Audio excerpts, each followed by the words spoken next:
வேதாகமத்தையும் கைப்பட எழுதுவதற்கு தேவன் கொடுத்த கிருபைக்காக, ஜீவனுக்காக, பலனுக்காக நான் கர்த்தரை துதிக்கிறேன், நன்றி சொல்றேன். இந்த திட்டத்தை அமைத்து கொடுத்த வேதாகம நண்பன் ஊழியத்திற்கும், இந்த வாய்ப்பை எனக்கு ஏற்படுத்தி கொடுத்த என்னுடைய சபையின் போதகருக்கும், எனக்கு எழுதுவதற்கு உறுதுணையாய் இருந்த என்னுடைய கணவருக்கும், எனக்காய் ஜெபித்த என்னுடைய அம்மா மற்றும் அண்ணன் அனைவருக்கும் நான் நன்றி சொல்றேன்.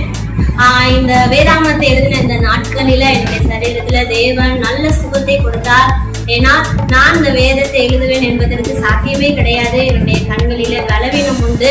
ஆனால் பசுத்த ஆவியானவர் தான் எனக்கு சரீரத்துல பலனை கொடுத்து எழுதுவதற்கு நேரத்தையும் எனக்கு வாய்ப்பு பண்ணினார். பிசினஸ்லயும் இந்த நாட்களிலே அதிக வளர்ச்சியையும் பெருக்கத்தையும் கர்த்தர் கொடுத்தார். அதற்காக நான் கர்த்தரை துதிக்கிறேன். குடும்பத்திலையும் நல்ல சமாதானத்தையும் சந்தோஷத்தையும் கர்த்தர் நிறைவாகி கொடுத்தார். நாங்க பிசினஸ் நிமித்தம் அதிகமாக டிராவல் பண்ணுவது உண்டு. எல்லா நேரங்களிலும் கர்த்தர் எங்களுடைய பிரயாணங்களை வாய்க்க பண்ணினார், எங்களை பாதுகாத்தார்.